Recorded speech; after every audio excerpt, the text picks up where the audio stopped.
Over the coming weeks, we're going to be talking about a lot of different quarterback options for the Jets. Some people will say, this is clearly the choice. And other people will warn us to avoid certain quarterbacks. That has happened with Green Bay Packers quarterback Malik Willis. We talk about it next. Boy Green Daily starts now. I'm going to lose my gas darn bananas. Boy Green Daily starts now. Zoinks! Boy Green Daily, Boy Green Daily, Boy Green Daily. Let's go!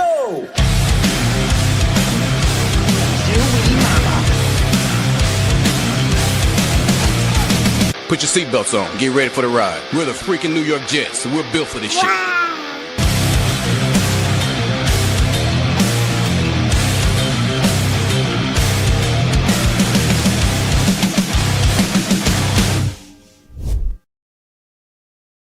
Hey, what's going on, everybody? I'm Paul Eston Jr., a.k.a. Boy Green. I'm the New York Jets digital reporter for Heavy.com. Welcome to Boy Green Daily, a daily New York Jets video show, also available wherever you get your podcast. Feel free to check out our article in the YouTube description down below, which has more details. If you're coming on in on YouTube, hit that like button. We appreciate it. Also, feel free to hit subscribe. We are 3 subscribers away from 8,370. Every day we grow closer and closer to our ultimate goal when I started this YouTube channel, which was 10,000 subscribers. 6 years ago this September is when I started this journey, which each and every one of you. With that being said, let's dive right in. As I mentioned in that cold open before we got started here, there's going to be a lot of suggestions. The new league year kicks off a month from yesterday at 4 o'clock. And that is when free agency begins, and legal tampering period actually starts a few days before that. So we're going to be talking about for many, many shows. We're here every day, of course. We're going to talk about a lot of shows about quarterbacks the Jets should pursue, and people will tell you quarterbacks they should avoid. And, there's a quarterback that should be avoided, according to Connor Hughes of SNY. On Jets' final drive this week, he gave a brief but stern warning to the New York Jets about dipping their toes in the Malik Willis waters. Hit it. I keep saying this, though. If Hafley doesn't take Malik Willis with him, the Jets should, just avoid him. Unless the Jets pay, just don't go anywhere near him. I tell you, it reminds me back of when Matt Flynn. And Zach Roseblack cuts him off and they talk about other stuff. But stay away from him. And what Connor Hughes was referencing there, if Hafley, he's talking about Jeff Hafley, the new head coach of the Miami Dolphins, if Hafley doesn't take him with him, basically that's a red flag. Because in theory, Jeff Hafley should know as much about Malik Willis as anybody, and so should their general manager, John Eric Sullivan. It's the Green Bay Dolphins. They're the Miami Packers.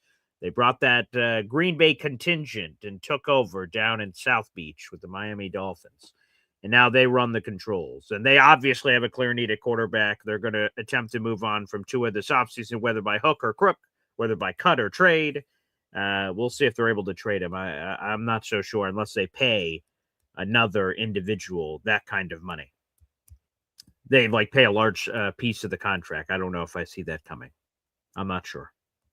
But they warn that Malik Willis to the Jets, not so sure. And we'll get into more of that here in just a second. But wait a second here. Some big news as I look into the streets. There is a new member here to the show, to the Boy Green Coffee Club. It is Maximo Fuentes, who has now joined the Boy Green Coffee Club. Baby, let's go. Every time a new member enters the Boy Green Coffee Club, we hear the draft chimes and an angel gets her wings. That's guaranteed. That always happens when a person enters the Boy Green Coffee Club. Maximo Fuentes, welcome to the Boy Green Coffee Club, my friend. That's our YouTube membership group. Thanks for becoming a part of the Jets community. And of course, on top of all the perks you get from being a Boy Green Coffee Club member, which are outlaid with your new loyalty badge next to your name and emoji access for all our custom emojis made by Jets Worldwide. You also have a raffle ticket to our contest, baby. We'll explain more of that later. All you need is one raffle ticket to have a chance to win all our fabulous prizes on a month-to-month basis. So good luck, Maximo. And like I said, we'll reveal more of those details in a little bit. But Maximo, welcome to the Army, baby. That's what I'm talking about. Appreciate you, Maximo. And we've, like I said, just put you down on the raffle leaderboard that I have behind the scenes here at the Boy Green Coffee Club. I love it. Let's keep those memberships flowing, baby. Let's keep those memberships flowing. And also, for those that join the Boy Green Espresso Club, which is the second level of our YouTube membership group, we have a meeting coming up here very shortly. We only have 28 days in the month of February. And before the end of the month, every month, we have a private live show between all the Boy Green Espresso Club members. So looking forward to it. So thank you, everybody that has joined so far and will continue to join. And Maximo, welcome to the Coffee Club. Yeah, I'm going to be honest, folks. We do have a poll up, by the way. Let me give a quick shout out to the poll. It's a Malik Willis poll. And it's very simple. Are you interested in adding Packers quarterback Malik Willis this offseason if you're the Jets? Yes, exciting upside option, or no, that would be a disaster. So sort of extreme, but nonetheless, make sure you guys vote throughout the show. I'll give you my take. I agree with Connor Hughes' warning. Now, not necessarily because of the Dolphins thing, although that can be its own red flag, that two guys that know him best are like, nah, we're good. You'd be like, what? Why are you good? But here's the biggest nugget I can share. And there's a lot of hype right now, by the way, for Malik Willis and the Jets. So let me read that first before I share my own warning to the Jets. So Phil Simms, two-time Super Bowl champion quarterback, longtime analyst. He was on Barton Carlin, the ESPN New York radio show, and he said this, quote, "We saw these last 2 years when he gets into the game how good he is. Now, if the Jets go out and get Malik Willis, I would say that's a home run." Again, that's Phil Simms saying this. Quote, "Maybe the biggest thing is his arm. I studied him in college, and his arm is much better in the program than I ever thought it would be. I would say go after Malik Willis," says Phil Simms. And there's been others that have been sharing in that. Yeah, Malik Willis is not on my list. No, he's on my list to avoid. He's not on my list to enter the proverbial octagon. And one of the big reasons is, folks, he has been in the NFL for 4 years. He's a former third-round draft choice. When you are a draft choice outside of the first round, you get a 4-year standard contract in the National Football League if you get to have the opportunity to see it all the way through. So he's set, of course, to be a free agent this offseason. In Malik Willis's 4 years in the NFL, first 2 years with the Tennessee Titans where he was drafted, the prior 2 years with the Green Bay Packers. Folks, he has 6 career starts. 6 career starts. And I see 6 career starts, and I'm like, oh, that's not a large sample size. So we're going to bet on a guy who's 26. He will be 27 before the start of the 2026 season. That just feels a little rich to me, if I'm being honest, as we dive in here on Malik Willis.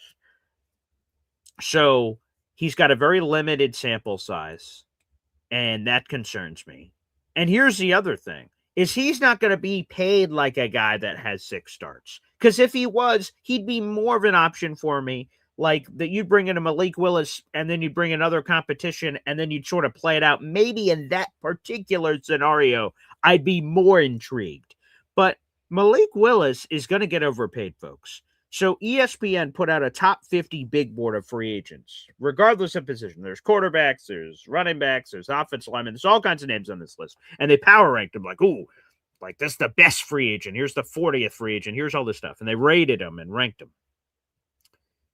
On that top 50, let's play a quick trivia game. I love doing this with Woody on Woody Thursdays. Okay, so everyone in the audience, no cheating, but listen to this, okay? So ESPN, so it's an opinion piece, but still, they ranked all the free agents. 50 free agents, the top 50 free agents that are set to hit the market in a month.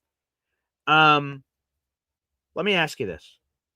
How many quarterbacks do you think are in the top 50? Okay, folks, so one more time, Boy Green Coffee Club for all our live listeners. Okay, and if you're watching the show after the fact, feel free to comment under and guess, or if you're listening to the audio version, scream it in your car if you're listening on the podcast. How many quarterbacks do you think are in the top 50 free agents this offseason? So give some answers. Feel free to throw them out there. I'll give you guys a second to scream some answers out there in the audience. How many quarterbacks do you think are in the top 50 free agents this offseason? How many quarterbacks do you think cracked the list? Go ahead, let them fly. Come on now. How many quarterbacks do you think? Is it 10, 5, 8, 3, 0? Okay. We got a 5 in there from Troy Sturgis. Some people are throwing in other choices. Okay. Here is the real answer to the question as you guys continue to throw them in there. I see 4. I see 5. Okay. Good guesses, people. Good guesses. The answer is 2. The answer is 2. Again, this is an opinion piece. It's ESPN, but they back it up with stats and stuff. There's only 2. Hep. Ding, ding, ding, ding. You win. You're a magical winner, Hep. Congratulations. You nailed it. It is absolutely unequivocally 2. Nice job. You win a prize. You win a prize, Hep. It's 2. The 2 are Daniel Jones and Malik Willis. Daniel Jones, of course, unfortunately, he blew out his Achilles. So he is going to be compromised somewhat heading into the 2026 season. He's going to miss some period of time. It may be all the season. I don't even know. We'll see how his Achilles rehab goes. But so he's and Tom Pelissero already revealed that Daniel Jones and the Colts are about to start talking about a multi-year deal. So it sounds like all accounts say that Daniel Jones is going to be off the market. And even if he's not off the market, he has a torn Achilles. So like the Jets obviously would not be interested. So whatever. So let's remove Daniel Jones from the list. That means there's one quarterback on the list, and that's Malik Willis. Now, folks, let's do a quick class on supply and demand, okay? Demand every offseason for a quarterback is high. Naturally, there's not enough to go around. To what I just said, the supply is always low, okay? So what do you think that means? Demand high, supply low. We all know what that means. That means the limited supply that are available will be overpaid because everyone wants the very small supply of quarterback. So we get to Malik Willis here. He is the only quarterback outside of Daniel Jones, who, as we just mentioned, is likely to re-sign in Indianapolis.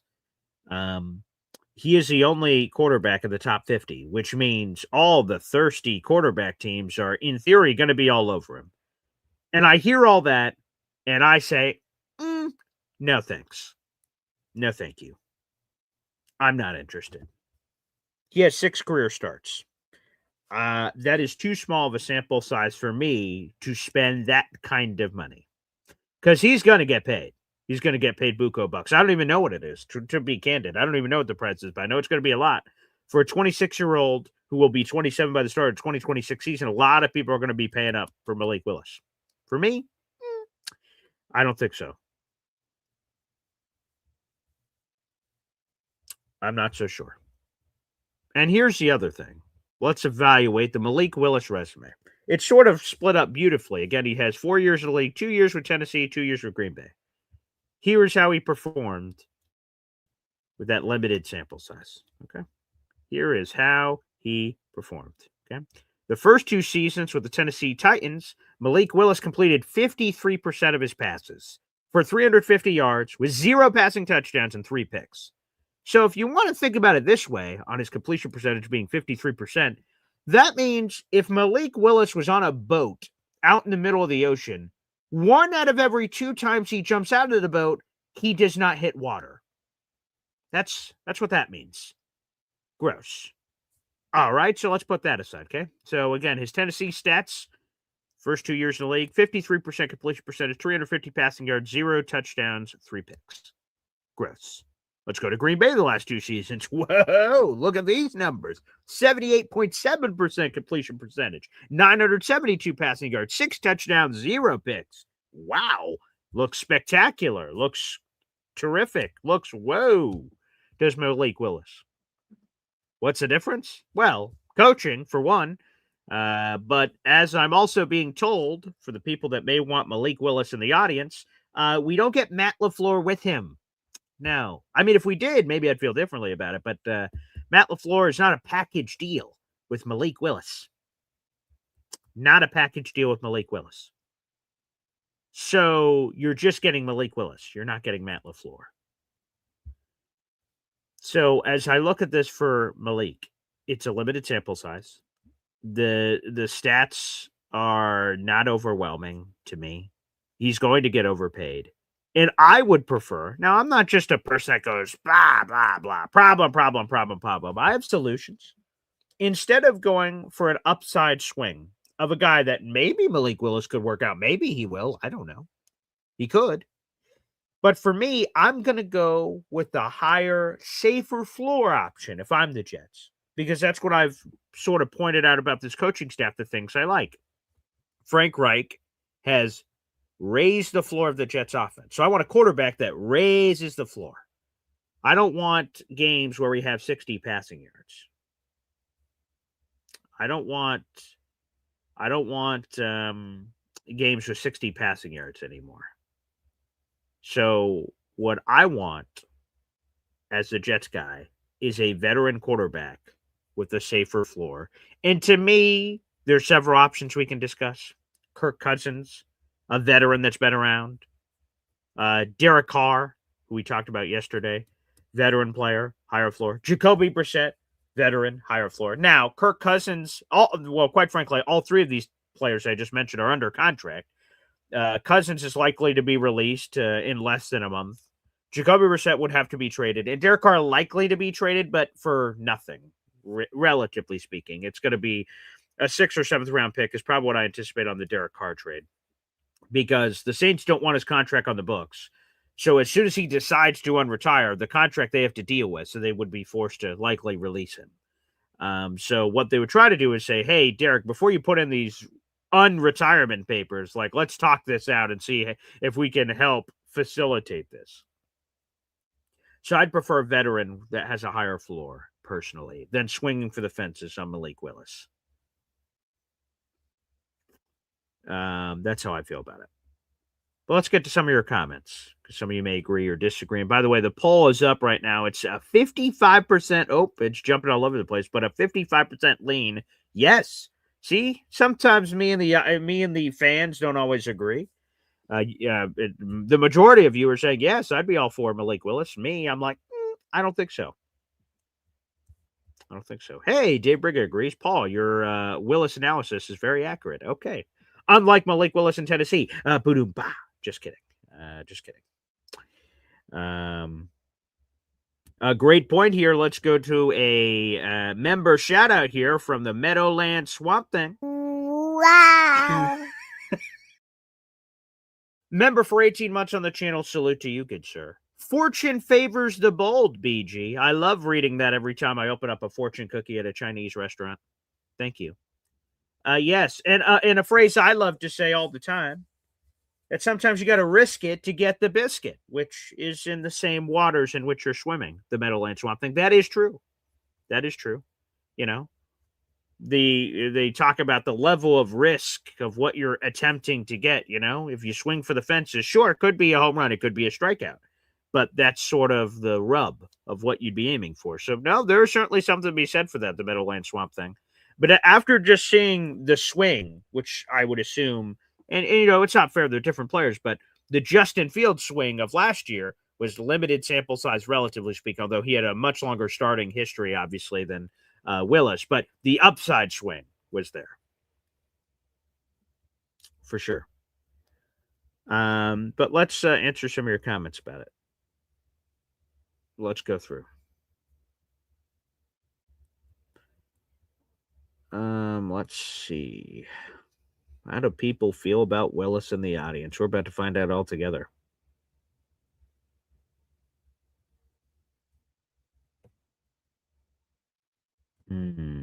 Yeah, Hep wants points. Sure. Back to the Meadowland Swamp Thing. He says, Malik, boom or bust? Boom, we are set. Bust, we get a top pick in a new regime. I guess that's another way to look at it if you're in that direction, I suppose. But if you're AG, maybe that, hey, there is a world where AG views it in that way of not bust for the top pick, because, you know, if he busts and if the Jets have the number 1 overall pick and it was because of them, it wasn't because of the Packers, Dolphins, or Colts, I'm not sure that AG's here next year, with all due respect, which I don't know how many fans in the audience are going to care about, because a lot of people don't like AG. But yeah, if you're AG, I imagine, to me, because, like, let's put it this way, and why I think the floor option is the way to go. if you're AG, I don't think Woody whispered in your ear it's playoffs or bust. That would be an unrealistic thing to just throw on AG and say, "Hep, if you don't make the playoffs, I'm firing you." So if it's not playoffs or bust, then what is it? That means to me he's got to be at least 6+ wins to have a shot at keeping his job. 6 may not be enough, but I think it's 6+. It's because seasons need context, but I think if AG wants to keep his job in 2026, like the season completes and keep his job heading into 2027, I think he needs at least 6 wins and probably more. And if you're AG, do you go boom or bust, as Meadowland Swamp Thing has suggested here, and go with the Willis where, this could be really exciting or this could flame out? Or do you go with a veteran floor option that will bring stability to the offense? You have a veteran play caller. You bring stability to the play calling element. And then you're in that 6-7 win territory, hopefully in theory, if you build out the rest of the roster this offseason. And then AG keeps his job. So I know I've said this before. The worst place you can be in sports is purgatory. What's purgatory? Purgatory is middle of the pack, 8-9, 7-10. Not good enough to make the playoffs, but not bad enough to have a top pick. You're just hanging in the middle. But quite frankly, the Jets haven't hung around the middle enough, quite frankly, over the last 15 years. So this would be an upgrade over previous stuff. Sometimes you got to crawl before you walk. So that's why I believe, in my head, the go-to option should be veteran floor play, safer option. And that's why I think AG will go for veteran floor play, safe option. Again, I could be wrong. We'll find out in a month, and the Jets sign Malik Willis to an insert amount of contract. I could be wrong. It's possible. Doesn't happen that often. Wink. Just kidding. But, it happens. But that's why I think that's just sort of my thought process behind why you go veteran floor over a Malik Willis. Jared B predicts that Malik will get the bag from the dog fins. Very possible. That would make a lot of sense. For sure. R&R questions, who did Willis even play against? Well, the big game that he had was, of course, against the Baltimore Ravens when Jordan Love was out, and it was like the Saturday game or something that week, and he looked awesome. He had like 300 yards, 3 touchdowns, no picks, and looked spectacular. Now, some people will question the Ravens defense, which was certainly up and down last year, but no, that was probably the go-go game from last season that it caught a lot of people's attention.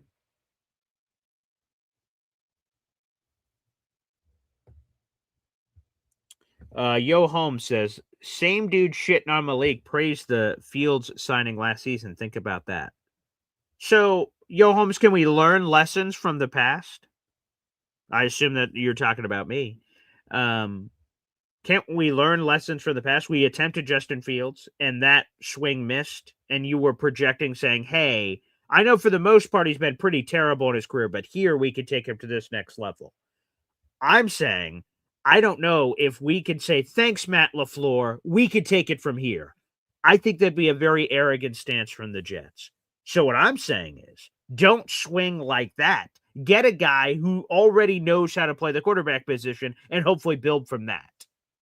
So, Yo Holmes loves playing contrarian. It's a great role. We always need that on the show, so I appreciate that, Yo Holmes. Thank you for your contribution, sir.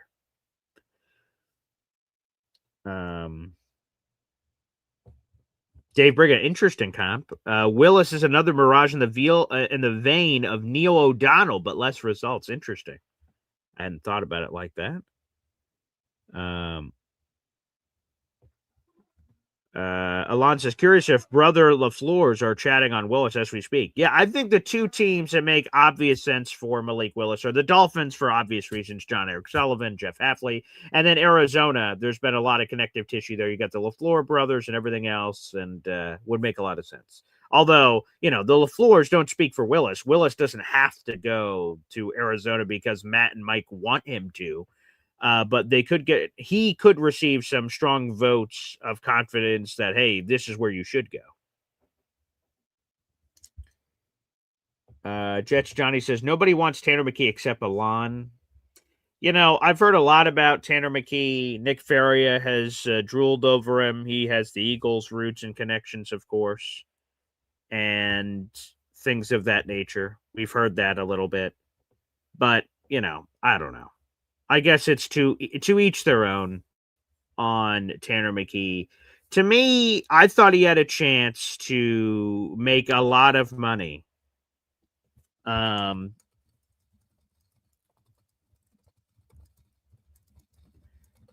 think Tanner McKee had a chance to make a lot of money. At week 18, Jalen Hurts didn't play. He played. I know they were playing backups. A.J. Brown wasn't playing. There's some of the starters that weren't playing, but I thought that was a chance for Tanner McKee to really go to town. And he didn't perform great. Now, it's not all be due, all be damned. It's not one game doesn't make a player, but I thought he had a real chance to make some Buka Bucks. Pull his Matt Flynn, who Connor Hughes, you heard at the end of his answer, said this is the situation of Malik Willis, reminding him of very limited sample size, but played very well in that pocket, and then boom, led to free agency and a nice deal. So yeah, so sort of for me on Tanner McKee, it's just, there's a lot of unknown there, a lot of unknown. Meadowland Swamp Thing back. BG, he's gone to quarterback college for the past few years, and he has traits. Right. It could be in a different way, I guess, like Sam Darnold. So you get him.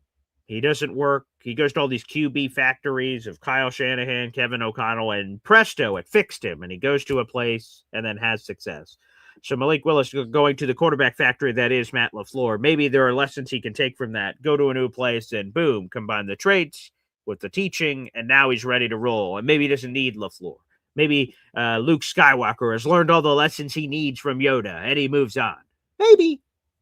Again, as I've said with any of this, whether I want a quarterback or don't want a quarterback, the fact of the matter is, if it's done-na-na, the Jets have signed Malik Willis, I will embrace Malik Willis and hope that he's the greatest thing since sliced bread.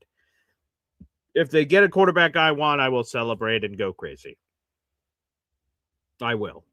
I will support whoever wears the green and white till the day I die, no matter what. I will always do that. Yo, Holmes. Malik has lots more starts than McKee, and people are drilling over. Like, I'm not drilling over McKee, so I don't know who is. I mean, we do know a few people who are, but again, that's also why Tanner McKee and Malik Willis to me are the same thing. 6 starts or less, yes, they're swimming in the same pool as far as I'm concerned, and those are not people that I'm rushing to go acquire. We have KNY Jets fan NJ says Derek Carr. Yeah, we talked about him yesterday. He's pondering coming out of retirement. The Jets hired Bill Musgrave as their quarterback coach. He was the offensive coordinator for Derek Carr a decade ago for 2 seasons, and Derek Carr had arguably his 2 best years under Bill Musgrave. So those rumors will continue to percolate. And again, Derek Carr's probably going to be had for a 7th or 6th round pick because the Saints don't want his contract on the books. That's my prognostication. So you can do worse than Derek Carr. I mean, there's concerns. He's not a perfect option by any means. He's going to be, I believe, 35 by the start of the 2026 season. So the age is a factor. He had a year off, which you can interpret as a pro or a con. Pro, like, oh, wow, less tread on the tires. So you got a year to recover. Also a year away from the game. So that can go hit or miss. And, you know, he has an injury history. So there's a lot of perceived bad with Derek Carr, but also our options stink. So, but Derek Carr would be on my list, sure. I heard a lot of Jet fans crush it immediately, and I'm like, read the room, people. He should totally be on the list for the New York Jets for sure. Let's go to Rick Furdy, who says, 1-year deal, see what he's all about. I don't think Malik Willis is signing a 1-year deal to see what he's all about. That's what he should sign, as someone who has 6 starts. But again, supply demand, folks.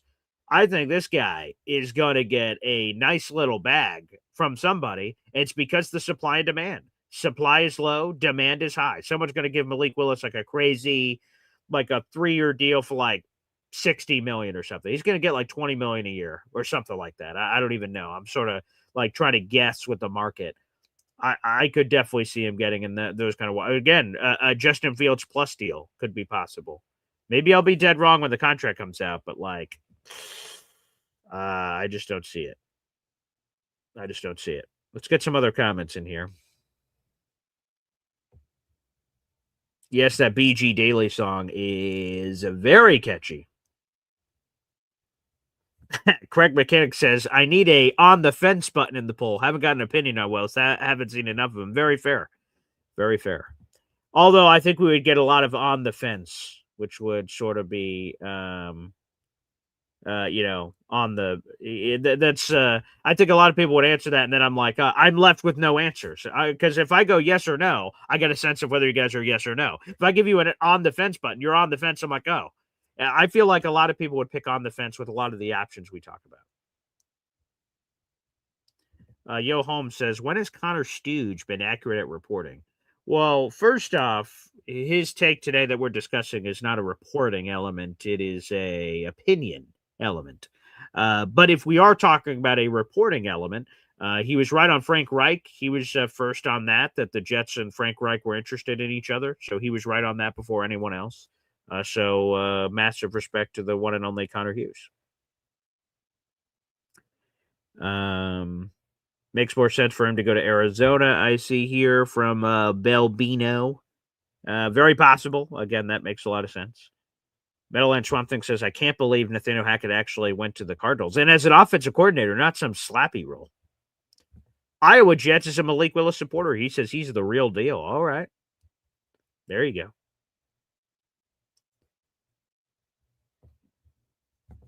Yo Holmes, why would Hafley roll the dice at a reclamation project in his first HC gig? Again, Connor Stooge is off the mark.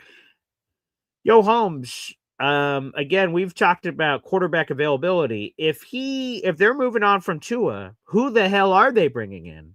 And if the best quarterback is the quarterback they just got from Green Bay, that he was around for 2 years, that seems to make a lot of sense. You're making it seem like Connor's the only one that's reporting that Hafley Packers Willis connection. Everyone's saying that. So no, I would disagree on he's off his rocker about that. I don't agree with that at all. That's a very logical connection that anyone in the universe can make. Tony the GM saying a quarterback who has 750 passing attempts in 7 years, including college. Yeah, he was at Liberty before, so he's had limited reps for sure. Again, 6 starts also obviously speaks to that as well. Obviously, he hasn't got a lot of opportunities as a former third-round draft choice.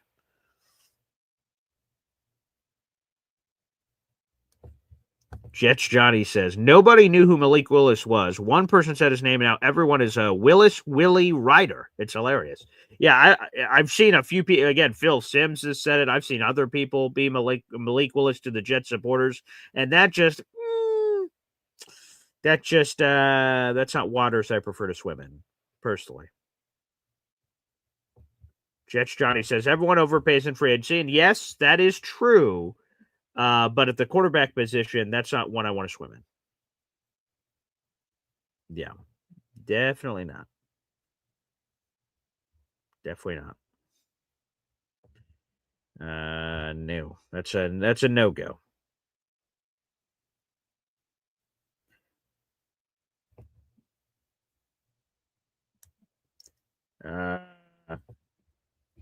Luby says, what can we get in a trade with Pitt for 16 in a Pitts? You'll have to clarify, Luby. I'm not sure I understand your question. So fire that back in. I'm not sure I understand. I'll go through some other questions and comments here. But good morning, Johnny boys in the chat. Yes. Yeah, Geno Smith, sure. That's another potential option you could be had for a late round pick, maybe.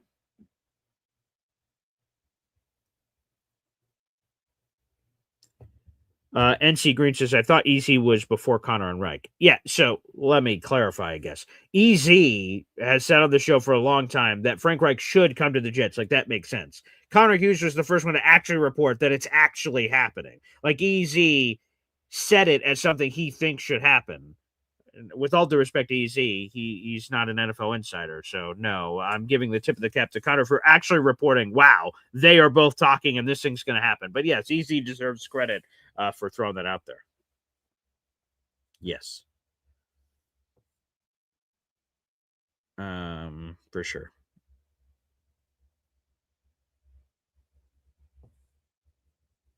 Craig Mechanic says Carr would need to do a workout for teams, I feel, before anyone makes an offer for him. That would be all part of the process. So here's what would happen. Okay. It's sort of like the Sean Payton thing with the Saints, but obviously different because Sean Payton was a coach. But the team calls the Saints, says, hey, is Derek Carr available? Sure, he's available. They work out the compensation of what it would look like. So a 7th-round pick. All right, cool. Saints say, now that we've worked out the compensation, that if this trade was to happen, it would be a 7th-round pick. Hey, you could go talk to Derek. You could meet with him, work him out, physical, all that kind of stuff. And if that all clears and checks out, boom, we'll make the trade. That's basically what will happen. No one will blindly just trade for Derek Carr and not have a physical element of checking out the shoulder, which is the reason why he retired in the first place. So that would all be a part of the process, Craig Mechanic. So you have nothing to worry about there from that perspective.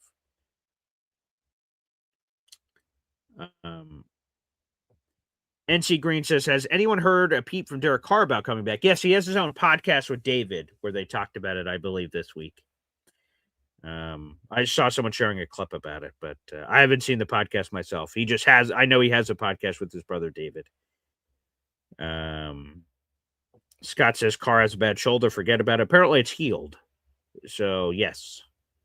Yo Holmes says, let's get this full contract done. Yes, by all accounts, he was considering retirement at the end of December, and apparently he's changed his mind or has reached a conclusion, perhaps, according to Zach Rosenblatt. Lou B, Super Jet fan, says, if the Rams pass on Ty Simpson, I don't think the Jets passed on him. That could be possible at 16. That's possible. They could take him at 33 and try to wait. 15 years says, if the Jets get Deshaun Watson, I'm not supporting that. That's fine. Again, sometimes your fandom will be challenged, I guess, in that way. If the Jets bring in a player that you don't really vibe with stuff they have off the field, and I think I talked about this with Woody a couple weeks ago. You guys can, again, I never tell fans how to fan. I never have. I never will. For me, how I do my fandom is I try to focus on the field. I'm a very simple guy. You guys never hear me talk politics on this show. I don't talk about any of that kind of crap. I root for my green team, and that's it. So if a player's on the team, I want him to score points and score touchdowns and all these things. If the Jets acquire a player that you guys don't like in the universe and you don't want to support him, that's up to you to do. But for me, I will root for anyone who's on my team. So that's sort of how I operate. People are on the Will Levis trade. Maximo Fuentes says, give me Will Levis over him, which would also have to be a trade situation. He has 1 year left on his deal. So it could be a Will Levis situation. He's super talented, but boy, he makes some stupid turnovers. Does Will Levis. And he likes mayo in his coffee, which is disgusting. He eats a banana with the peel on. If you don't know what I'm talking about on Will Levis, hit that with a Goog search. It's disgusting. Yeah, in the pre-draft process, he talked about all the weird food he eats and weird things he does. It's very gross.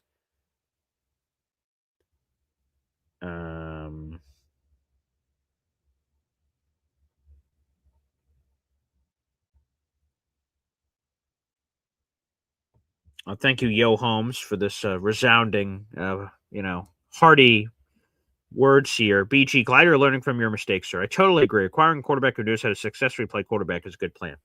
Yes, that's my hope, is that we get someone who has done quarterback before at a high level at some point in their career and bring that person here. That's my hope. Yes. Yes. That is the plan. Nanga Iboko says, I still think the quarterback room ends up with Kyler Murray in it. That would be a talking point, that's for sure. He's a polarizing guy.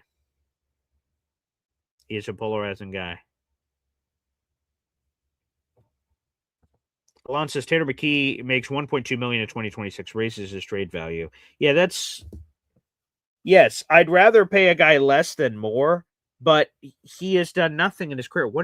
Let me just pull this up because I haven't looked at this in forever. But Tanner McKee stats. I don't know if I've ever looked it up, to be honest. But let's take a look at what he's been able to do in the NFL.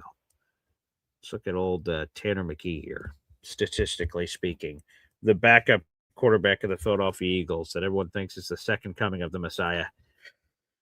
Let's pull up old, Tanner McKee. Okay, so Tanner McKee in his career has appeared in 6 games. He's made 2 starts. He has a 61% completion percentage, just under 600 yards, 5 touchdowns, 1 pick. And he's done some nice things in the preseason.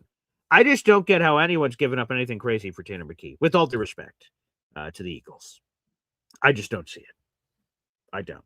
I've heard people talk him up, but like maybe and he's in the last year of his deal too, like maybe a 5th or something. Like I just don't understand how it would be any higher than that. He's shown nothing to show you that. And when he started games, they've just been meh. So yeah, so if Tanner's the guy, that'd be an interesting swing by the Jets for sure. Obviously, Stanford connection and Frank Reich and all this other stuff, but I'm not so sure.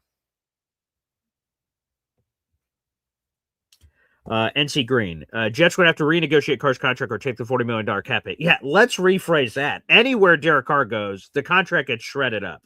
So there's a physical element. You got to make sure he's healthy. And number 2, the contract, yeah, we're going to throw that in the trash and then renegotiate. So, there's a lot of steps to be had there. A completely new contract would have to be worked out.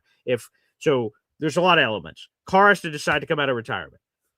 Before he reaches, he has to come to a personal decision. Does he want to play football? He's like, you know what? I do want to play football. Then he meets with the Saints. Saints, I want to play football. You have Tyler Shuck, so obviously it's not here.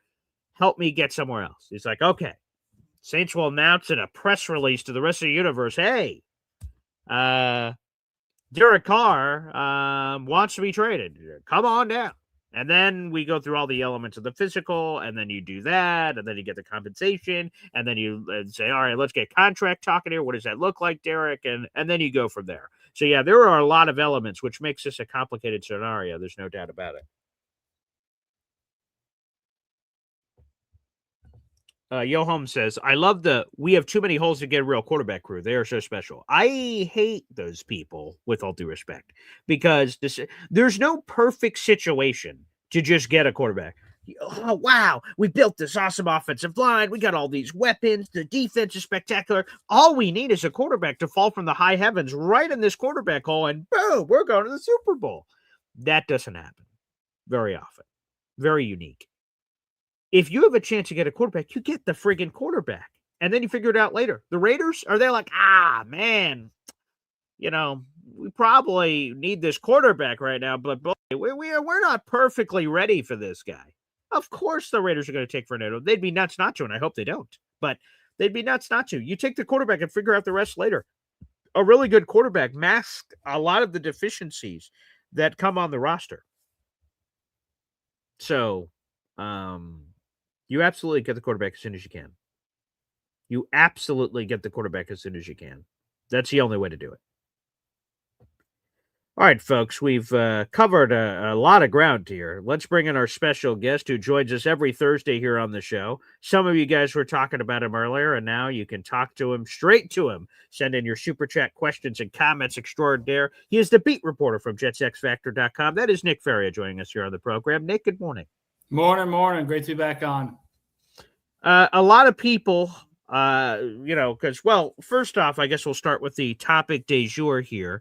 Connor Hughes, well, we can just play the clip. It's a very quick clip, so let's get to it. Connor Hughes gave a warning to the Jets about pursuing Malik Willis. Roll the footage. I keep saying this, though. If Hafley doesn't take Malik Willis with him, the Jets should, just avoid him. Unless the Jets pay, just don't go anywhere near him. I tell you, it reminds me back of when Matt Flynn.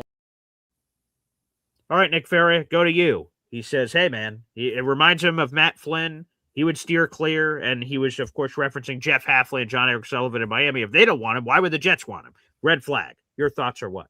I don't think it's necessarily a red flag. I think they're going to be in on pretty much every quarterback. They're going to be in conversations of every available quarterback in free agency and in trades and in the draft. They need a quarterback. They got to find somebody.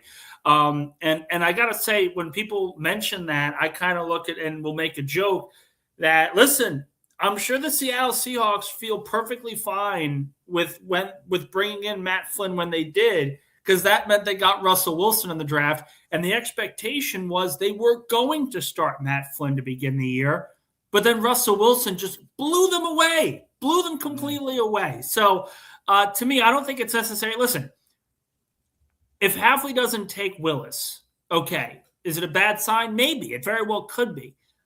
But at the same point, is Malik Willis an upgrade over Justin Fields? I think most people here, most people in the comment section, Paul, I think you would agree.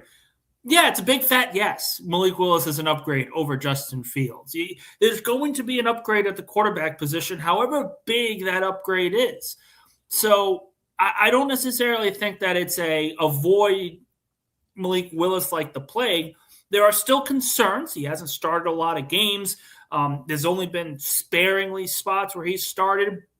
And the talent level with Green Bay, significantly different than the talent he would be walking into with the New York Jets. So I'm not going to sit here and say that Malik Willis is going to be the second coming and savior. All I'm saying is they're going to be in on everybody. There's going to be conversations about every quarterback. And it's just a matter of which player they prefer that fits their particular. Yeah, I mean, I'm a little worried about Malik because he has 6 career starts. So that's, and you mentioned it, the limited amount of starts, that scares me a little bit. But to your point, I mean, the Jets owe it to themselves to evaluate every possible quarterback option on the planet. I mean, there's no one that should go, well, I'm not so sure. Well, look yourself in the mirror, pal. We need to make sure we don't overlook anyone. The Jets should be, kicking the tires on everything. And now I'm not saying sign everyone. Obviously, that's not physically possible to sign 1,000 quarterbacks, but evaluate them all as you're going through this process. I think that's clear. On the Frank Reich element, a lot of people have said, tall pocket passers. That's what he looks for. Are they going to sort of siphon off on the dating profile and really swim in those waters, or will really anyone that throws a football forward sort of be in consideration?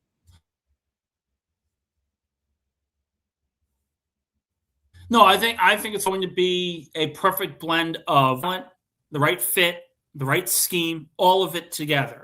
I threw a name out there. There were a lot of Stanford assistants joining Frank Reich. That could lead people to believe that Tanner McKee could be an option in a potential trade. Obviously, Jacoby Brissett with his experience in a Frank Reich offense, that will be in consideration. Guys that aren't going to cost a high draft pick, but can still help and potentially be a starting quarterback for you. The way that I look at these things is it's not about, okay, who's going to be the guy right now. It's about, or what kind of intangibles they're looking for. It's only about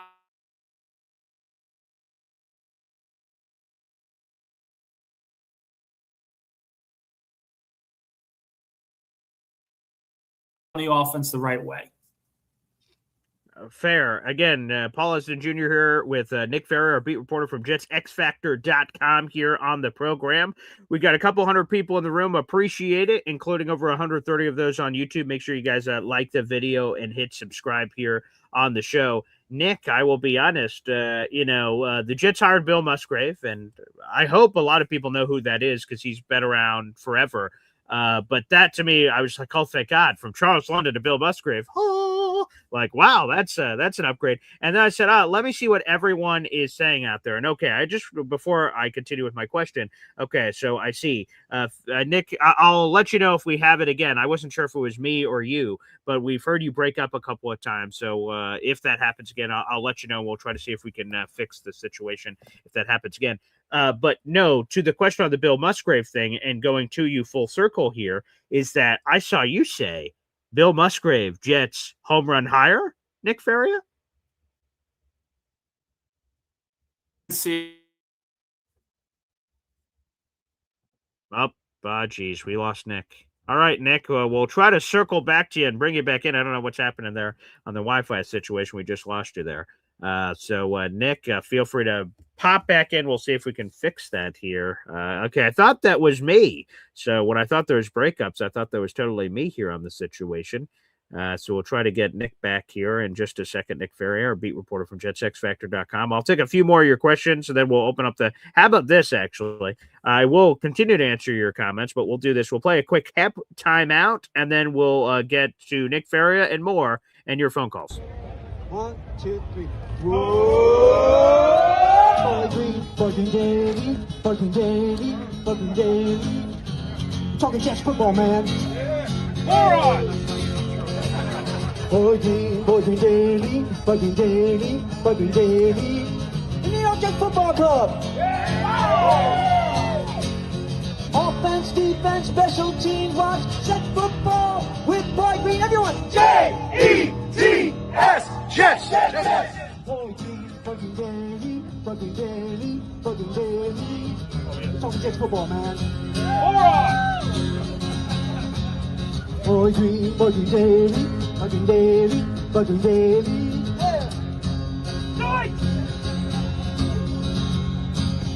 Offense, defense, special teams, watch Jets football with Boy Green. J-E-T-S, Jets. Let's go!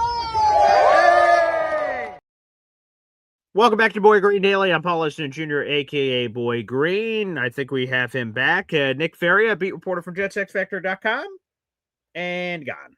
Sorry, folks. We'll try to see if we can get Nick back here in a little bit, but the phone lines are open. That's youtube.com/BoyGreen25, as my voice just popped there. I think we have him back. Let me try one more time. Nick Faria. How's everything going? Can you guys hear me? Okay, it sounds a little distorted, but we can see you now. We can see All you, right. but... wait, go ahead, Nick. Give us something. Yeah, how about this? I don't even know what's going on, man. I pay a premium for Wi-Fi here. It hasn't really been an issue for the last couple of weeks. I don't know. Okay, that's all right. I think we have you back now. I think the voice and audio and everything is better. So, anywho, I'll throw it back to you here. We'll also Sure. take some phone calls and things of that nature. The Jets hired Bill Musgrave. I thought it was a massive upgrade over Charles London. Like, thank God, blessed be he. And I said, what's the rest of the world saying? So I just went Twitter search, Bill Musgrave Jets, boop, search. And the first thing that came up was Nick Faria, boom, home run hired. I said, oh, sign me the hell up. So, Nick, I throw it to you. Bill Musgrave, home run hire. You loved it. Why? Yeah, this is exactly what Jet fans have been clamoring for the last few years. Back when they chose Adam Gase over Mike McCarthy, everyone and their mother was saying, we want experience running our offense. We need experience running our quarterback room. Well, now you have a very experienced former quarterback and coach and Frank Reich running the offense. Now you have a guy, Bill Musgrave, who has experience in developing quarterbacks with Matt Ryan, Derek Carr. This was a no-brainer to me, and this is a really good hire because even if they bring in a veteran, they're most likely going to be drafting a young quarterback this year anyway. Like, at some point, it's going to happen. They're going to draft a quarterback, whether it's in the second round, the third round, the first round, the fifth round. They're going to bring someone in to develop. So, to me, the way that I look at it, you got to have a coach. You got to have a coaching staff that knows how to develop these guys. And the one thing I will say to people that are a little bit more on the fence about this, because it's older guys that haven't really been successful the last couple of years, that is the reason why you bring in a passing game coordinator like Seth Ryan, someone who can mesh the modern game, the modern schematics with the old style of play and how to play quarterback. I thought this was a very good hire. I really like what I've seen from the hires of the Jets coaching staff, and I do think there's reason for optimism with this offensive staff. Well, that gives me optimism as well. We have a interesting Super Jet coming in here. So let's go to it. Lou B, Super Jets fan. Wow. All right, a lot to unpack here, Nick. Here we go. Lou B, Super Jets fan, $5 Super Jet here. All right, Nick, do the Rams pass on Ty Simpson, the Alabama quarterback in the draft? Would then the Steelers trade with the Jets to jump Miami for Ty Simpson, and in return, we get Will Howard and picks? Your thoughts are what? I don't think he's getting past the Rams. I just don't. I think the Rams are going to be looking for their quarterback of the future. I think they will eventually end up liking Ty Simpson. And again, I don't do mock drafts until the end of the process when we hear all the information and free agency has been completed and all those different things. But right now, I would predict that the Rams probably take Ty Simpson as their next quarterback of the future, a guy that's going to have 5 full years as a first-round pick. I don't think he gets past 13. As for the Steelers, I do think the Steelers are going to be in the market for a quarterback in the draft, but I also think that we could very well see a third quarterback go in the first round. I mean, I don't think that it's a foregone conclusion, whether it's Trinidad Chambliss if he has a great combine and pro day. We see some of these quarterbacks that are kind of on the fence, day 2 picks, find themselves in the later portion of the first round getting drafted because teams value that extra year of salary, of that short rookie deal salary, in order to make that happen. So I could certainly see not the Steelers trading up, but maybe trading back in the draft in the first round, pick up an additional draft pick in order to get a quarterback that they like, that fits more of where they're supposed to be in the draft order. All right, let's talk about this theme. It's interesting from Luby. He mentions Will Howard, which, again, rookie from last year, basically marinated the entire season. He didn't play. What about that thought? Because, for instance, another name that I really loved last year in the right spot was Jalen Milroe. He wins a Super Bowl as this one of many backup quarterbacks for the Seattle Seahawks. What about getting creative and going somewhere where a quarterback's buried? I believe they still have Drew Lock up there as well. And you go get a Jalen Milroe, an unwrapped present under the tree, and go for a quarterback from a previous draft that hasn't gotten any time out there, but the Jets have identified and said, you know what? Let's go for one of those kind of dart throws at quarterback. Does that make sense? It does, but I don't think teams are going to do that after just 1 year. And with Will Howard, people are going to be behind him because of Ohio State, the job that he did at Ohio State. But why would Pittsburgh get rid of a young quarterback that they feel they can develop into a quality QB2, maybe even a backdoor QB1? We don't know what Pittsburgh thinks of Will Howard. And to say that, Pittsburgh will just give him away for extra draft picks, I think that's being facetious. I think that's being a little too optimistic in that way. When someone drafts a quarterback in the later rounds, they don't necessarily want to give up on him just yet because they want to see if they can develop. And developing quarterbacks, as I have said repeatedly, it does not take just one season. It's a multi-year process for particularly some of these younger guys like Howard.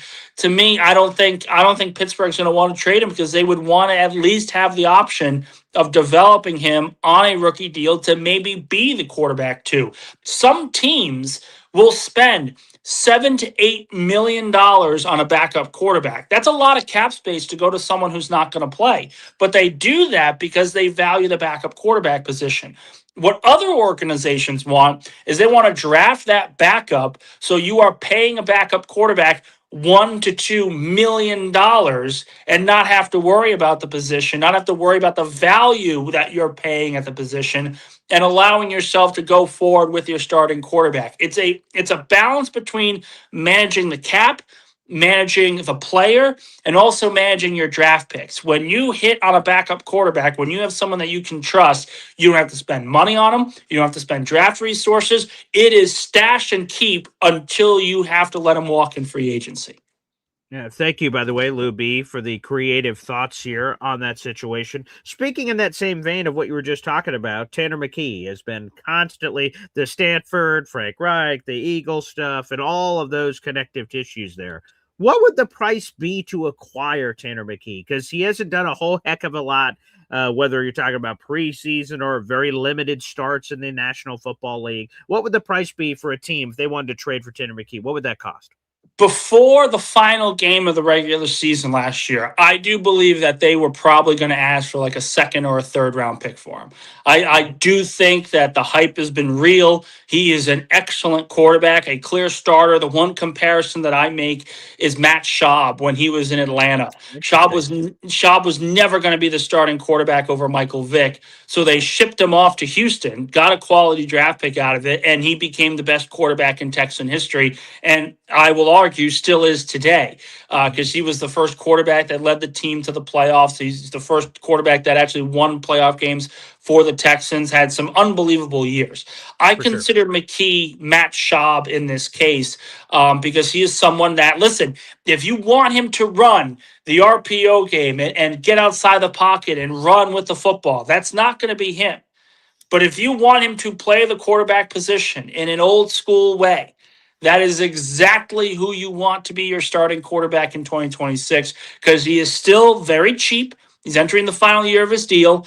And again, the tape is what the tape is. It's very, very strong. However, what we saw at the end of this season was if he does not have a great offensive line, if he does not have the right scheme, and if he does not have good receivers catching the football, it's limited to what he's able to do. He's not an elevator of the offense. He is, I'm going to be the point guard and I'm going to run the offense. I'm going to make the right read. I'm going to make the right throw. And if someone catches the football, it's great. If I don't have time to throw, if the receiver drops the ball, it's going to look ugly at times.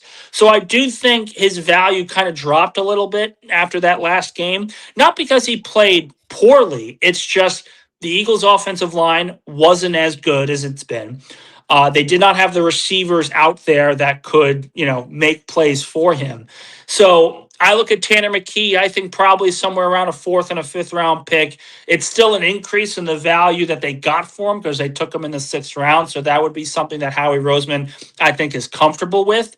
But certainly at this point, I think a 4th or a 5th round pick gets it done. And I certainly think there are going to be teams out there, including the Jets, that will be interested in that kind of conversation. I don't know if you have the answer to this, but we could speculate about it. What kind of swing do the Jets decide to make? Because it seems like there's two paths. Like Tanner McKee is intriguing, but we don't really know. Malik Willis, intriguing, but we don't really know. Then you have like these veterans that could be available, whether free agency, if they get cut, or potential trades of like Kirk Cousins, the Derek Carr thing. Who else am I missing? Derek Carr. Not Matt Ryan, Jesus. Kirk Cousins, Jacoby Brissett was the other one I was thinking of. So like there's like those that a lot more about them because they have a ton more starts. So in theory, there's a higher floor there, but the ceiling's questionable. The young upside guys, sure, maybe they could be something. Which direction do the Jets go with AG's ass on the line here? Because if you hit on the home run swing and it goes great, that's great for you. But if you miss, you're fired. The veteran may provide a higher floor, and I don't think for AG it's playoffs or bust. If you don't make the playoffs, you're fired. I think if he wins like 6+ games, it's a conversation whether or not he can stay. So what's the path for the Jets at quarterback? I think we're going to know more about that at the Combine. That's usually when we start getting inklings of where teams are heading in their focus for the offseason, for free agency, and obviously potentially for the draft. The one thing I will say in regards to that, Aaron Glenn knows the situation. He needs to win this year. I don't think it's playoffs or bust, but I do think it's you better get to where the Lions were last season, 8-9, 9-8, and you're fighting for that final playoff spot. You're fighting to stay over 500. If they get over 500, he's staying. If they're hovering around 500, but they're competitive in most of the games, he's staying. I don't think it's going to be enough if he wins 6 games and they are pitiful in some games, struggling in others. I don't think it's enough. I think it's got to be a significant jump like the Detroit Lions did from year 1 to year 2 under Dan Campbell. And when we talk about that jump, normally that means having a quarterback that you can rely on and trust to make the right throws. So I do think Derek Carr, Kirk Cousins, these guys are going to be legitimate names going forward because, quite frankly, there's no such thing as, we trust him because he has a higher floor. Derek Carr had some really, really rough years out in New Orleans, those final years with the team. Jacoby Brissett, his floor is what? 4 wins, 5 wins. He had a very good statistical season, but the Cardinals were awful all year. So I look at some of these veterans and say, just because they have a higher floor doesn't mean the floor is exactly high. Maybe it's a win or 2 more than some of these guys like Willis or McKee. But it is not they'll win 6 games with Derek Carr. I don't know if that's a guarantee at this point because Carr's 35 and he's not the same player he once was. So I do want to caution people on the expectation of what this quarterback can bring because it is all about the rest of the roster. Carr gets brought in and they don't get a number 2 receiver. They let Breece Hall walk and they have questions at running back and they don't solve the issue of their pass rush. They don't solve the issue of their safety room. there's going to be legitimate concerns there of me saying, what exactly do you expect Derek Carr to do? This is not an all-pro quarterback anymore. So I do think it takes time. I do think we need to understand where the rest of the roster is at before determining where the floor is for some of these quarterbacks. But I do think it's just going to be a matter of what's the best fit for the offensive system and what's the best fit for some of these receivers that are going to be coming into the team. Very fair. By the way, we have 70 likes on this video, yet 130 of you are watching. Hit the like button, for goodness sake, people. We'd appreciate it here on the program. Also, don't be afraid of the subscribe button. It's right near that like button.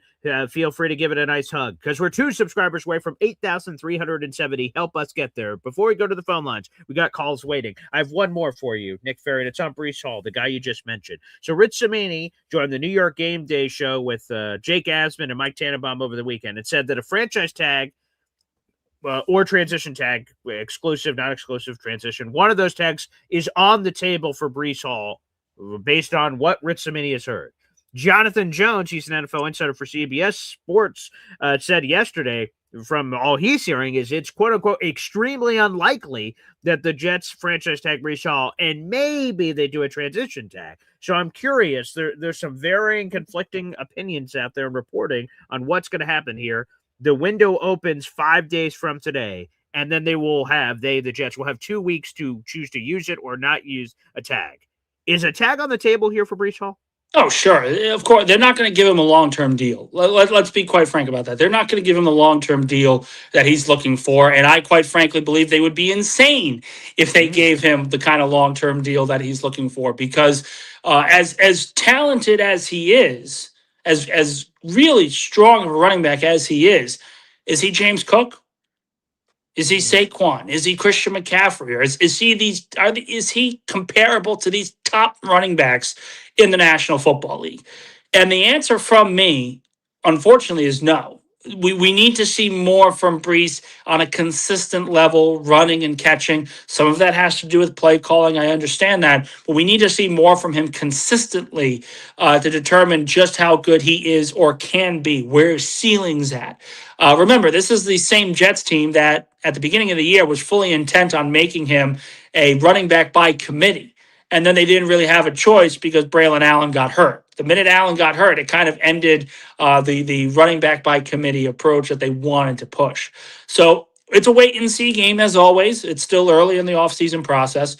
I do think the tag is going to be on the table because they're going to want to keep him, because you don't want to just start and say, listen, we have needs at receiver, guard, we have needs at safety, corner, linebacker, and edge. Let's add running back to the list. You don't want to really add a 9th or 8th different need into that mold. So I do think it's going to be the question of, listen, let's not add more to our plate than we already have to. Let's not try to do this. So I do think a tag is on the table. But then the question becomes, okay, are we going to give him $14 million this season and go from $74 million in salary cap space to, let's say, $60 million? Well, then we have to sign the quarterback. And if we bring in a guy, let's say they sign Malik Willis for $30 million.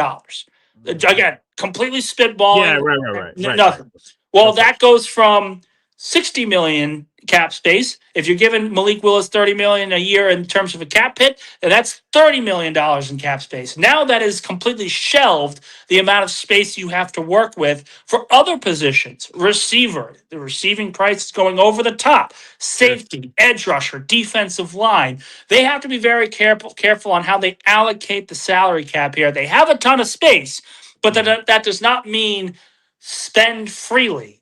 Spend with reckless abandon. Spare with no expense, according to Jurassic Park fans.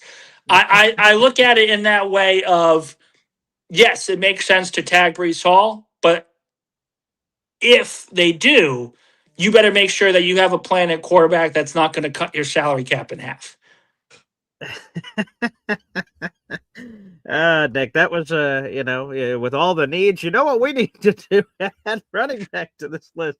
That's true, and I wonder if that's a conversation that goes to the room when they're considering this. That's hilarious. Let's get a super chat in here, and then we'll go to the phone lines here. So thank you guys for all the super chats, and again, keep them rolling.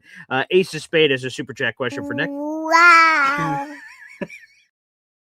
Nick, who would you get as a bridge quarterback for the New York Jets this offseason if the decision was yours? There's no debate there. I want the Mormon Missile. I want the Mormon Missile as my quarterback. It's, if I have a Super Bowl MVP franchise quarterback as my starter, I'm not getting rid of him.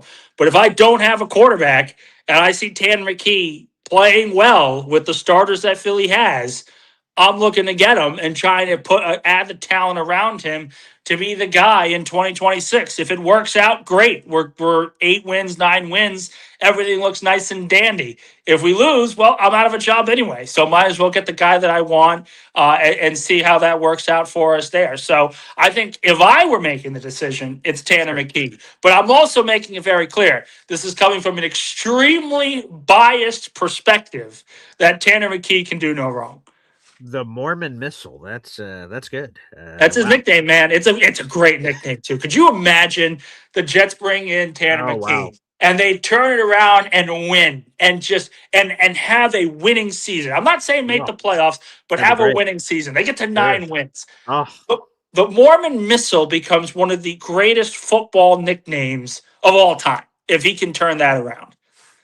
Yeah, I thought Boy Green was pretty good, but now I've heard Mormon Missile. I'm now questioning my own name. They're like the Mormon Missile Daily. Like, whoo, that's got a nice ring to it. Hopefully, he doesn't go in the podcasting game. That's for sure. All right, let's jump over to the phone lines. Let's take a couple of calls. EZ is here. Easy. Hey, how's the cooking going, EZ? It's good, but we got to leave that guy Musgrave. They got to put a clause in his contract: no riding bicycles. Because Jesus Christ. I know that's a horrible joke, man. Yeah, that's way too soon, man. I'm going to be honest. It's probably too soon forever if that's ever brought up in the future. Yeah. No, but we need Bill Knapp not to ride bicycles. That's what happened to Coach Knapp was just unfucking believable. It can only happen to the Jets. Only the Jets would have that kind of shit ass luck. That's crazy. I really don't have much this morning. We did a good job. What have I been preaching for the past couple of weeks? We need a quarterback coach. So hopefully this guy, he's supposedly pretty good. So that gives me hope. Doesn't mean that it gives me confidence. It just means it gives me hope. So that's what I'm talking about. But anyway, Nick, so how good is this quarterback, this Mormon Missile?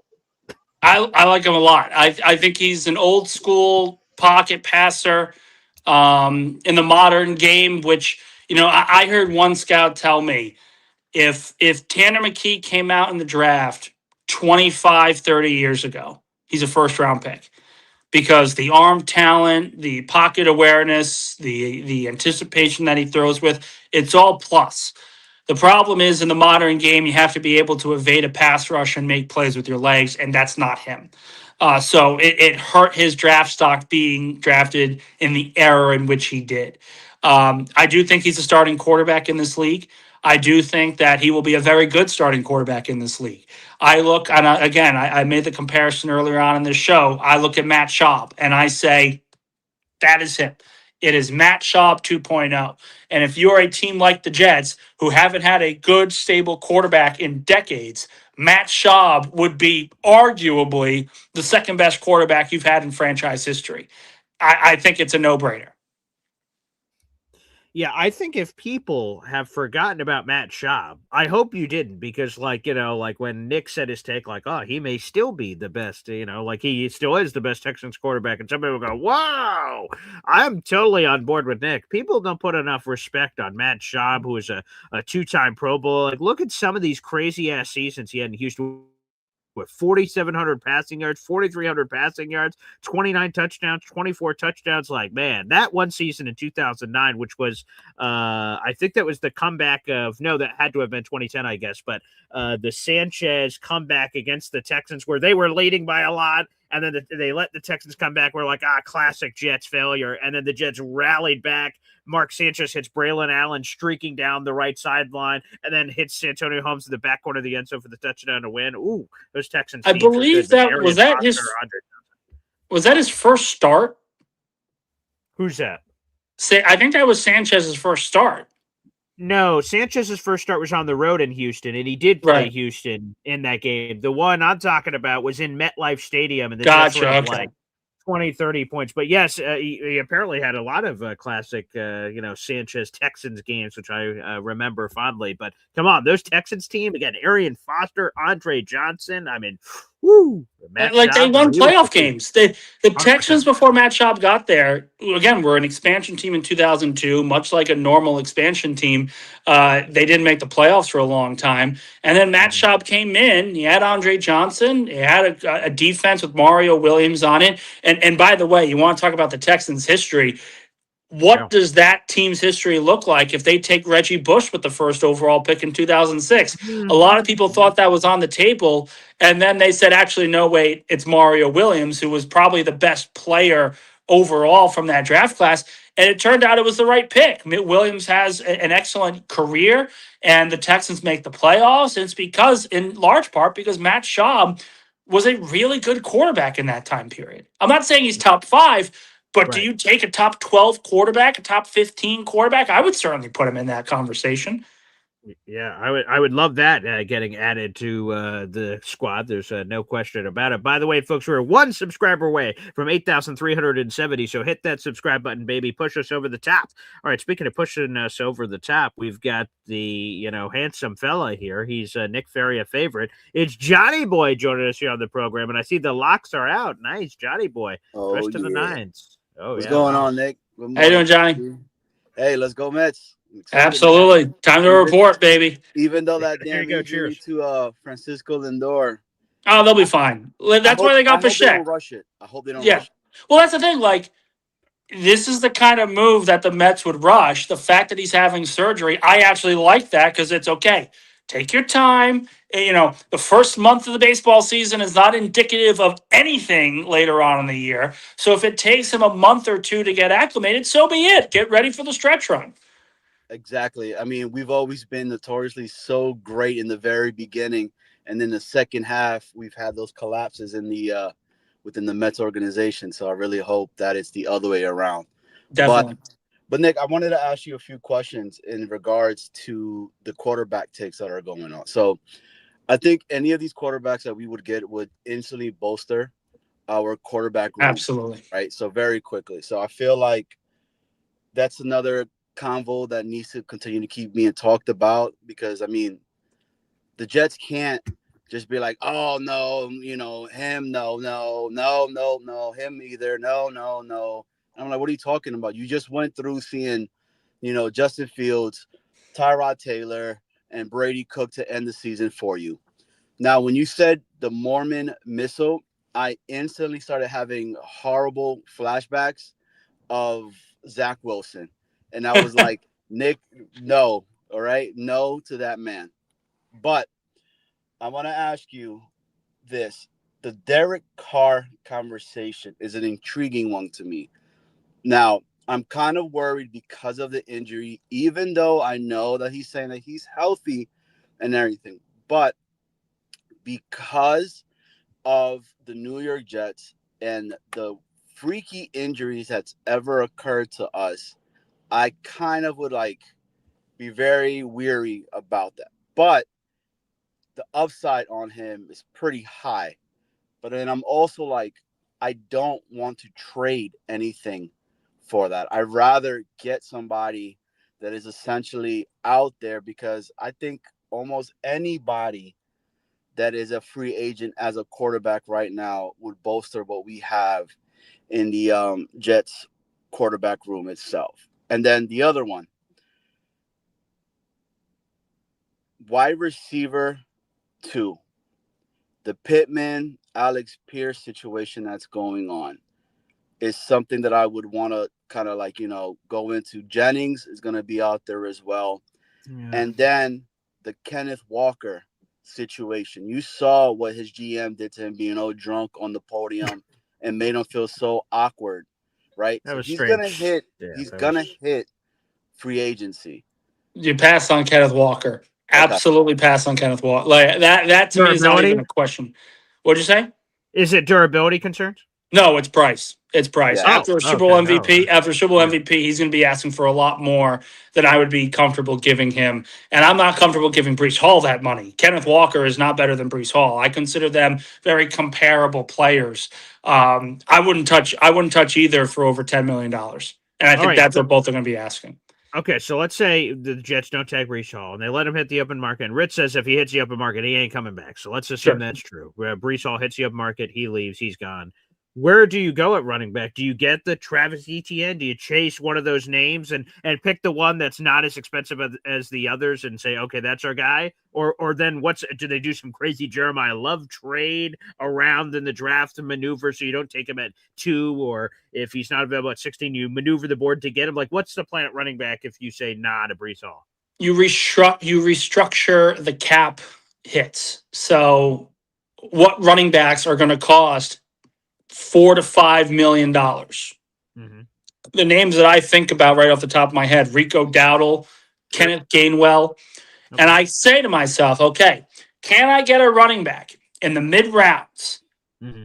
Bring in a guy like Rico Dowdle, bring in a guy like Kenneth Gainwell, and that is my running back room where I have a ground and pound guy. I've got a guy who can catch the ball out of the backfield really well. And then I have a rookie where let's see how he develops behind arguably one of the better offensive lines in football, and I do believe they will continue to take that step. I would prefer if the Jets spent a grand total of around $7 million on their running back room this year. It's not a position of need. It's not a position of high value. You trust your offensive line to build the hole so any running back can run through and be successful. I think a Rico Dowdle, Gainwell, draft pick rookie is an excellent running back room for that kind of system and that kind of fit. That's a good plan at running back if they choose to recalibrate some of the resources in that way. And everybody, we just surpassed over 8,370 subscribers. Kevin James. I just got 3 things to say. God bless our troops. God bless America. And gentlemen, start your engine!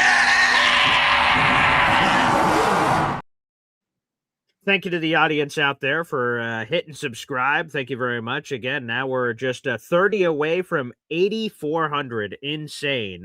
By the way, I think we lost Johnny Boy. He's back now. Go ahead, Johnny. And the last question, yes, the Derek Carr conversation, the Malik Willis, what would it take? And then the other, and this is my hypothetical. BG, you might like this one, okay? Okay, I'm in. Okay. All right. Would you give up your first 2 for a Stroud? Would you give up your first 2? CJ Stroud you're talking about? For a Hurts? Just want to put that out there. That's my last thing. So wait. Just real quick, just to understand. So you're saying the 2nd overall pick and the 16th overall pick for one of CJ Stroud or Jalen Hurts was what you're throwing out there? Yes, sir. Okay, we will ponder that. Thank you, Johnny Boy, and the great locks. The hair's looking great, pal. Sorry, did he say Jalen? He did. Jalen Hurts or CJ Stroud. Okay, round pick this year. Your thoughts? The answer is no. One, because neither of those teams are trading their quarterback. Okay, they're not trading their quarterback. And more importantly, for Philadelphia, they're not trading their quarterback in a bad quarterback draft class. That's wishful thinking. That is. Oh, I hope this can happen because we really need a quarterback. There's no. Why would Houston do it? Who is Houston going to get that's better than C.J. Stroud on the open market? Who are the Eagles going to get that's better than Jalen Hurts? Everyone has an opinion on why the Eagles should move on from Jalen Hurts. Name someone who's going to be an upgrade that they can bring in. And they never can. They never can. So it's not going to happen that way. Unfortunately, the quarterback needs and the quarterback availability is pretty barren this year. And it's going to really essentially come down to, okay, It's Willis, it's Carr, it's McKee, it's these guys that have low floors, low ceilings. Take the gamble, and you kind of move forward from there.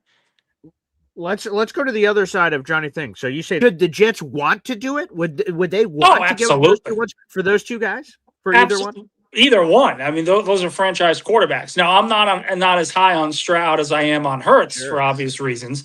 Right. One has actually performed in the postseason at a high level. The other has not. But I suspect that those conversations are going to go, hey, what do you want for Jalen Hurts? Click. It's not going to happen. Okay. Let me ask you this. We have the combine coming up in a couple of weeks. And Aaron Glenn and Darren Mucci are both expected to speak for the first time since the end of season press conference. And boy, has a lot transpired between those two talking points, for certain. Nick, what is the number one question in your mind that you want an answer from Muji or Glenn? It could be separate questions because there'll be separate press conferences. So one for each, perhaps, or if you just have one overarching question, what's the number one question on your mind that you want answered from either Aaron Glenn and or Darren Muji? It's what? I don't know if we would get an answer on either, but it's really two questions. Okay. One is what led to the decision to transition and transform the offensive scheme from Engstrand essentially to a completely new one with Frank Reich. It's a new system. It's a lot of new everything. What led to that decision? And what exactly did we see from Tanner Engstrand that you felt you could get an upgrade at the role without a quarterback? That's number one. Number two, I think is more about the value in which they see free agency in the draft. If this is a strong defensive line draft and they believe that, then does that mean that will push them away from signing one in free agency? If they believe that they can get a quality receiver in the draft, does that mean they aren't going to be big on the receiving core in free agency? Those things kind of move together. So where is the value of some of these positions that Darren Mucci is looking at, and what exactly led to the decision to transform the offense on the Aaron Glenn side?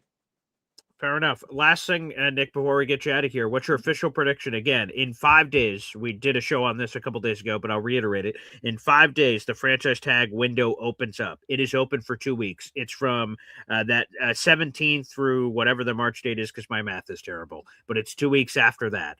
That window is open.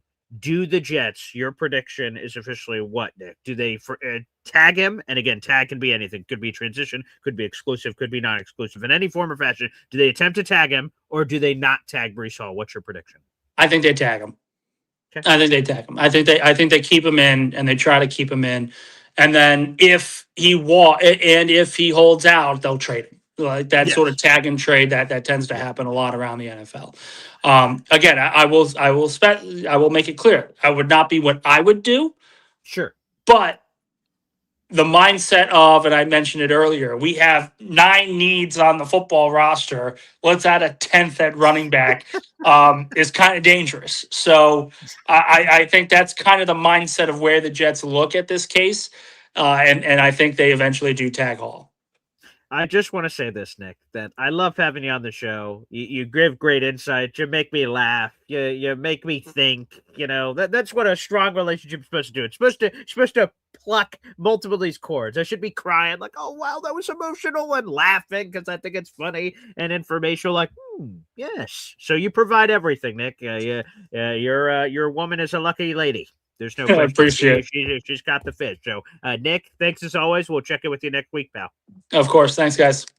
There he is, Nick Faria. And thank you, Nick, for jumping through all the hoops with computer, phone, and all that other jazz. So thank you. Yeah, Nick's all. Hey, I'll tell you this, and I know we have varying opinions on Nick Faria in the chat. I love Nick, man. I love that he's willing to come on the show. I'm glad that he's willing to take calls. He's willing to have fun and have a good time. And so I love having Nick Faria here on the show.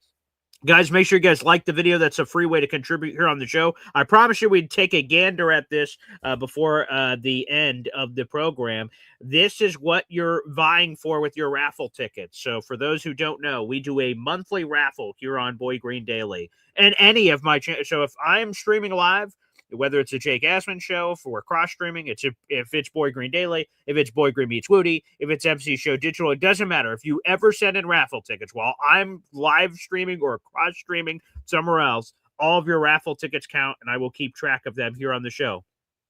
This is our prize pack that we'll give away on March 1st. There's a Darrelle Revis jersey up for grabs. There's a pair of brand new Jet shorts. We have a Boy Green Woody tailgate t-shirt. And it also comes with other gizmos and gadgets. We have koozies and bottle openers, all kinds of other fun stuff.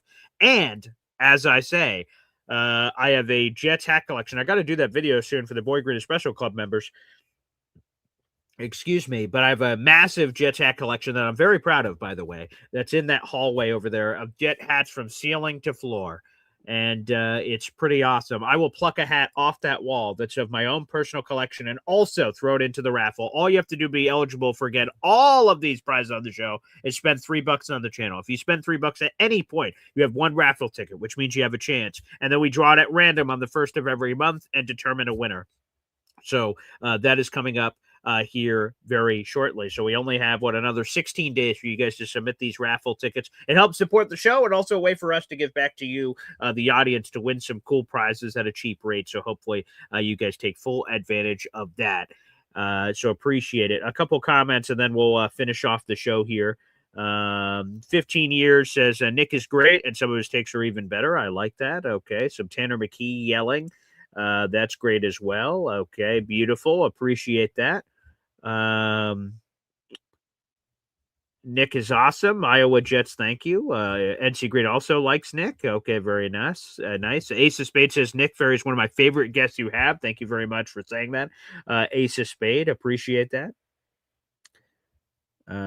Yes. Oh, beautiful. Okay. Well, thank you guys for all the compliments for Nick. I really love having Nick on the show. So thank you guys so much. So again, on the way out, guys, the free way to contribute is by liking the video and making sure you hit that subscribe button, baby. Spread the gospel of all things Boy Green Daily here on the show. We'll be back live at 3:00. Boy Green Meets Woody. We're going to be evaluating, and we're doing a series on this. So I hope you guys really take the time to enjoy this. It's informational. It's entertaining. It's everything. We will break down every position on the Jets, and we will assess who are the free agents that are set to leave at a certain position, who are the players left at the position. So today is tight end day. So here are all the Jets tight ends. Boop. Here are all the Jets tight ends that are scheduled to leave. Boop. Here are all the top free agent options. Boop. Here are the draft options. Boop. And then we go through that whole process, and we've been doing it for several positions. You guys could check out the playlist Boy Green Meets Woody if you guys want to catch up. We talked about pass rushers. We talked about defensive tackles. We've talked about the interior offensive line, guards and centers. We've done a little bit of everything. So a lot of fun shows coming. And like I said, they're informational and beneficial for me to get even more knowledge of all of our free agents that are walking out of the door. I hopefully you guys check that out. Again, that's coming up at 3:00 later today. So absolutely terrific. Thank you, everybody, for calling into the program. Appreciate you. And we'll be back on for Boy Green Meets Woody later today. Thanks, everybody, for tuning in. We'll see you next time. Take care.